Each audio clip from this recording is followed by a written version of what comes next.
Welcome to Tinubu'S political empire. I repeat, welcome to Tinubu'S political empire. We are still discussing Nigerian politics. Tinubu'S political slogan is, if you cannot beat them, you join them. I repeat, Tinubu'S political slogan is, if you cannot beat them, join them. Northern leaders, they are under pressure.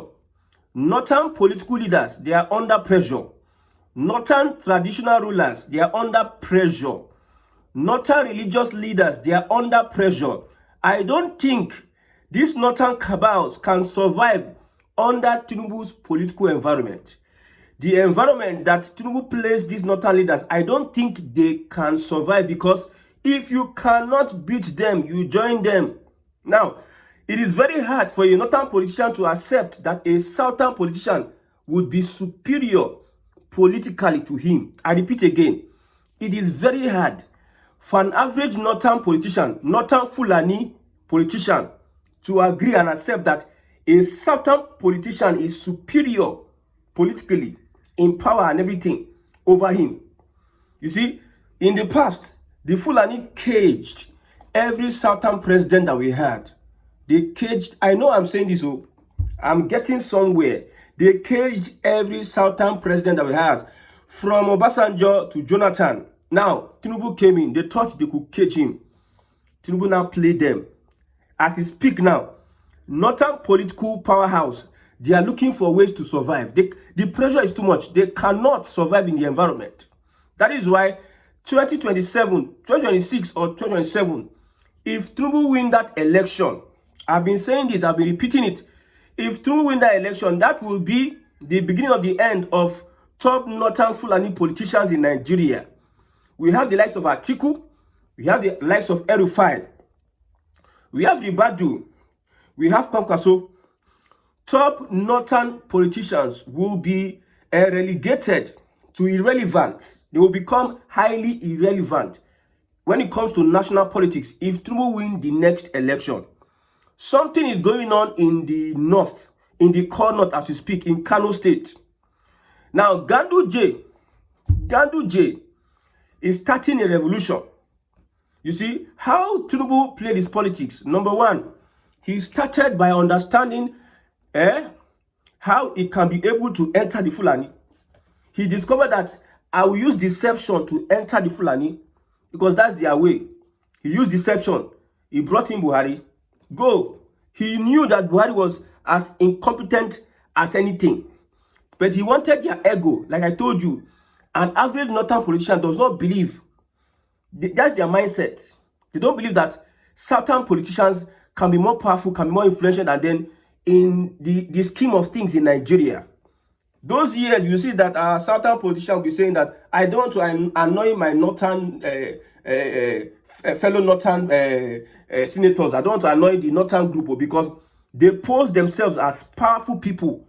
They were intimidating Southern politicians. So then they never believed that a Southern politician will become Lord or Cabal over them. Where are the Cabals today in Nigeria? Look at the Cabals we have. They are getting old. They are not that strong. They are turning to vegetable. So Tinubu is trying to pack them. You don't pack all of them, put them for old people's home.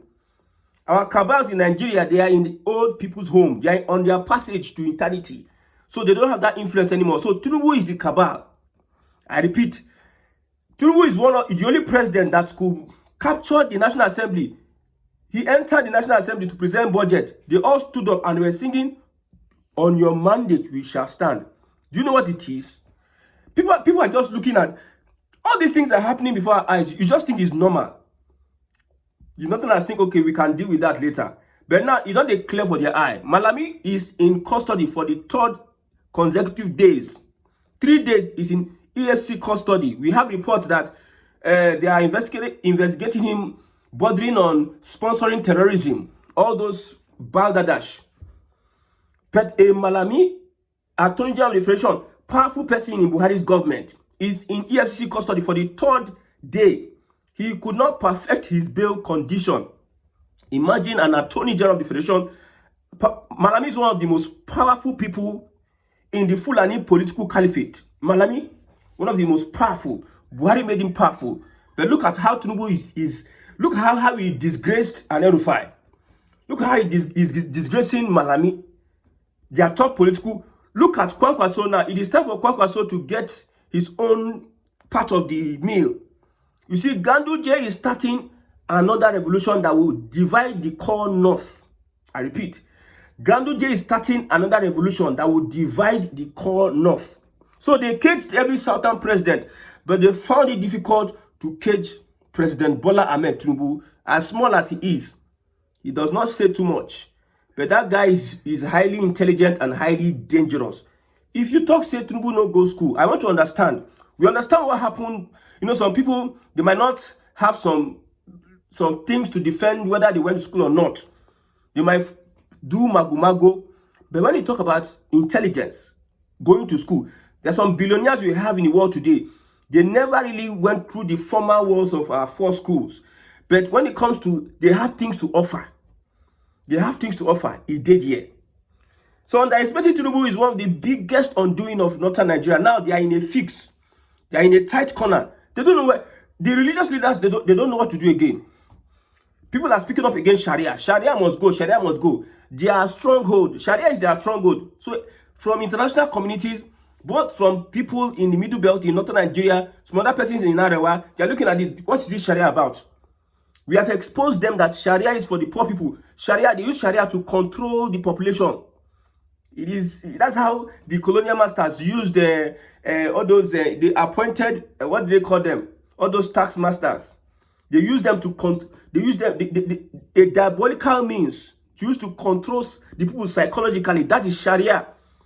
So Sharia is being attacked now. The religious leaders, they are shaking. There are calls for the Sultan of Sokoto, the Caliphate, to be declared a terrorist caliphate. Yes, there are calls. See, you think people are playing. Nobody's playing here. You know, some people from northern Nigeria say people are just making out. Don't you know that when you push narratives, when people start discussing some things for a very long time, it becomes their reality. When it becomes their reality, they put it into action. It becomes their lifestyle. That is why at some points, some persons, it is difficult for them to change because there are some narratives they have imbibed. There are some lifestyle they are imbibed for a very long time and it has become part of them. So for them to change from that lifestyle is so difficult. They need to go through another program, reprogramming, and it may take longer time. So the things we are pushing here, do you think we are playing? People are getting to know the real people these guys are, the Fulani Caliphate, what their plans are for people, and they have not stopped. They are willing to do more. So Tinubu started with southern Nigeria. He started by looking at how he can play the Fulani. He played them successfully. Let me tell you, SDP was a party reserved for President Bola Ahmed Tinubu if he failed the APC primaries. He knew they were planning for him. SDP was in reserve for him to run under XDP. Yes. That was how prepared he was. Whatever, if he goes south, we go south with it. I tell you. So he won the primaries. He did as if he's going to die. He appointed, he chose his running mate, which is Shetima, the will of the Fulani Islamic Caliphate, the Islamic jihadist fundamentalists, their will. Since Fulani is there, yes, we can support. He even used Muslim tickets to sycophant them. And they supported the Muslim ticket. He entered. The core Islamic fundamentalists, he shocked all of them. You see Malami, you see Erufai, he shocked these people. These people are the backbone of the Islamic Caliphate in northern Nigeria. Not even an article.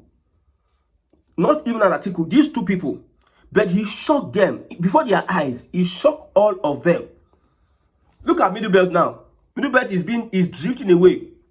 If you call Middle Belt North Central, they go vex for you. There's nothing like North Central. It's a convenient way for the military to give names so that they can be using it to control you. We had Southeast before, but because they saw that the Igbos, they are too strong-headed, so now one divide Nigeria. We'll find a way to dismantle and divide you, put you, scatter you so that you cannot come together. That is why Ikwere person go say, I know be Igbo, this one, that. Everybody just being confused because of how the military disembarked the regions. So that's how they did middle belt. Now they are recognizing themselves that we are not North Central, we are middle belt. Sometimes if I say North Central, somebody ask me, say, why are you saying North Central? We are not North Central, we are middle belt. Having this consciousness is bad for the Fulani Caliphate. See, this is a year of the Fulani. And God help the Fulani. Why will I call Fulani? Okay, I've asked this question before. Tell me top politicians in northern Nigeria, in the whole of northern Nigeria, top popular politicians, even in Tinubu's cabinet. Ribadu is a potential presidential candidate under Tinubu's empire. He's a Fulani. I told you that the Fulani knows how to abode, and also attack. They know how to do. They know how to lay low, stoop, pretend, stay for a very long time, become loyal to their agenda. They can even kill their fellow brothers because they know that they are achieving an agenda. So in the opposition, Fulani is relevant. In the ruling party, Fulani is relevant. You don't know what is happening. But I trust the person of, you see, people don't, not that I have a personal relationship with Bola Ahmed Tinubu. But if you have been listening to me, you know that some of the things I've been saying have been coming to pass. Sometimes I don't know how I say some of these things, but there are some inspirations that come to my mind when I look at certain events, certain things that have happened in the past, and what is likely to happen in the future. I bring the two together, and I come to a conclusion. I'm not a prophet. I'm not a soothsayer. I'm a political scientist. I'm a natural. I dey for blood. Politics, dey my blood. I'm a political scientist. You know, like you have scientists that discover this, discover a cure for this. That's how politics is. The science of politics. That's what I'm doing here. So as it stands, after I finished that first level, he started to look for eyes and ears in government. He appointed his Yoruba people in every strata of government. Shebi, they were crying. Who cares? He knows the politics. He knows what to do. He put his people in every network. He networked, if there's a word like that, he networked his people in every system. There shall be my eyes and ears in the system. In every agency, you have a Yoruba top person there. And a Yoruba top person there will attract other Yoruba people or people from southern Nigeria. You know, normal Nigeria politics. If somebody become a DG of an organization or a minister of any ministry, it's likely that he will carry his sentiment with him, his family people from his tribe. Now, not that people's do and pass.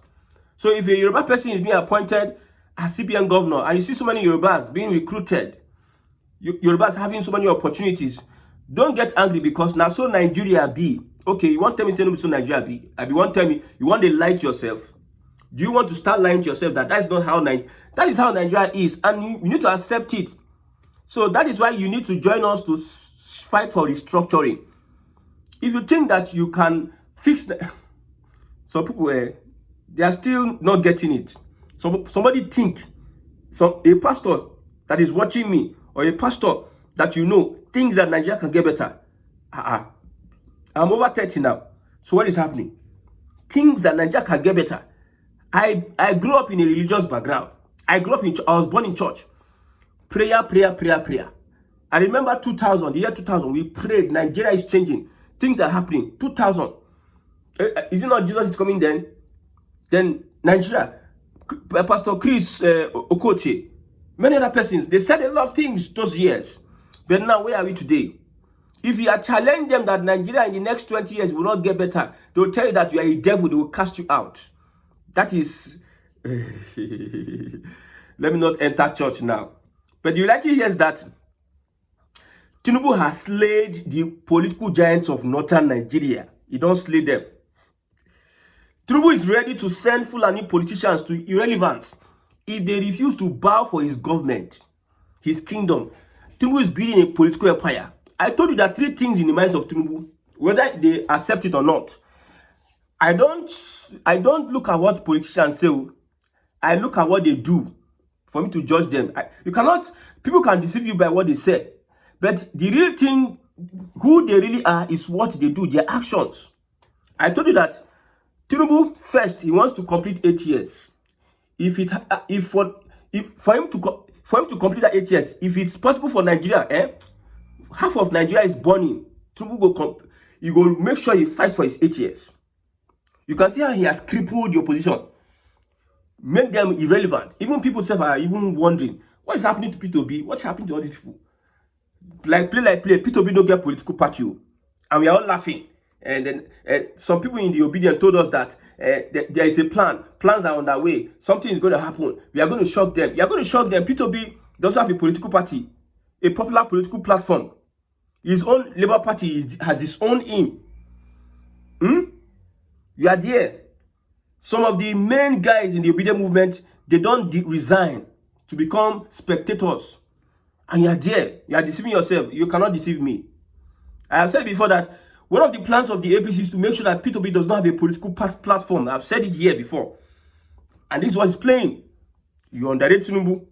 So Tinubu on is, if you can't beat them, join them. Some people are even saying that for P2B should join the Tinubu team before it can get relevance. That is one of the biggest insults to the obedient movement and Labour Party. Or what happened in 2023 for P2B to join APC so that it can become relevant. That is the politics Tinubu has played. If you don't know how to play politics, don't come near where Tinubu is. Mr. Fulani Caliphate, Mr. Fulani Islamic Jihadist fundamentalist. Your agenda will not work under this environment. It's better you lay low, let them structure Nigeria. You can be pushing your agenda in core north. Don't carry your agenda and come to southern Nigeria. I can see some affairs in the southwest saying that Boko Haram is not bad. I'll do a broadcast on that. I'll do an analysis on that. I saw a video, an affair from Yoruba land is saying that Boko Haram is not evil. You see how they infect people with that I don't know. That's why in Ilorin, in Kwara State, some Yorubas, they are more loyal to the Fulani Caliphate than they are to their Yoruba lineage and ancestral. They are more loyal to the Fulani Caliphate. Now, Eco Festival is coming. I think on the 27th of December. Some Yoruba, whoever, Islamic leaders and whatever, they are saying that they should boycott the Eco Festival because it is diabolic. It is this and that. It's anti-Islam. You are boycotting the culture of a people. You are boycotting the culture of a people because you want to serve the interest of a particular Fulani Muslim. People have been Muslims in Nigeria or in this political space, in this mere geographical place, before the Fulani came in. The Fulani will not come and determine what is Islam to you. Fulani, now they had now Sultan of Sokoto now, Fulani, now them had all the Muslims in Nigeria. They don't find a way. They won't put themselves for power. Let them lord over everybody. And they can control you at will. If it gets to a point now, they have so much power, like other people are doing in other countries. They want to force you to accept Sharia, accept Islam. After they have Mago, Sharia does not affect non-Muslims. You allow them. They are now growing numbers. Until it gets to a point in time, they now start carrying jihad on you. Guerrilla tactics. They come and kill people and hide. Their traditional rulers will be speaking one side of their mouth. Before you know, everybody's under pressure. They seize political power, they seize religious power, they seize traditional power. They use that one to oppress you and make sure you abide. They suppress you. That's what the Fulani wants to do. And they are shocked at what Tinubu, the same thing they want to do to Southerners and every other person is what Tinubu is doing under them. If they don't bow to Tinubu's political caliphate, let me use that word, his political empire, if they don't bow to Tinubu's political empire, they will extinguish. They will fade away. They will become irrelevant. By 2031, it will be hard for a Fulani politician to have nationwide relevance. In fact, it may be hard for any politician to have that spread. Apart from P2B, Atiku, and Tinubu, it may be hard for any other politician coming after these people to have nationwide acceptance from the north and south. Reasonably, it will be hard. And it will be harder for the Fulani because after the US deal with the terrorism, the Al-Qaeda that the Fulani has introduced in this part of the world, West Africa, the ISIS, they are finding a way to through Nigeria and take over Nigeria and establish whatever they want to establish. Because US know that is what they want to do. That's why they are coming in with the Christian genocide to enter these people and really deal with them in collaboration with the Nigerian government, because the US cannot do anything in Nigeria except the Nigerian government, they collaborate with Nigerian government or give them go ahead, because Nigeria is a sovereign country and a democratic country for that matter. So that is the reality. So I would say this one thing I want to say. Tinubu finished getting his presidency. He put his people in power, Yorubas in power. He conquered southern Nigeria. He triggered a revolution in the Middle Belt. Now he's triggering a revolution in the core north. Kano State, Ganduje is raising an army of 12,000 political militia. He's using Hisba as cover. 12,000 political militia. Remember when Wike appointed thousands of aides prior to the election, he was building a political founded army. He was building a political army that will be his boys, that will be his people that will hold down the government for him if he's not governor. The same thing Ganduje wants to do. I know Kwankwaso with his NNPP, Abba Yusuf, the governor of Kano State, is a boy to Kwankwaso. Kwankwaso and Ganduje, they are enemies. So they have Hisba in Kano State, and Kwankwaso and Ganduje want to start his own Hisba. So there's political tension. And Tinubu will not do anything because Tinubu knows the game is playing. He will allow them destroy themselves. Then he becomes more powerful. I pray they don't watch this thing I'm saying. He will allow them destroy themselves and he becomes more powerful. Then at the end of the day, Tinubu's political empire will spread. A lot of people that are coming up, young people from northern Nigeria, will be loyal to the Tinubu's political empire because they want to get relevance. I tell you, that's what is happening. So Ganduje has triggered political unrest. And this political unrest will dismantle the Arewa political caliphate. The Middle Belt will see the light of the day. Southern Nigeria will see the light of the day. Then, for the first time in history, the Fulani will be relegated politically. Yes. Rendered useless politically. So, Tinubu's political slogan, if you cannot beat them, join them. May God in heaven help Nigerians.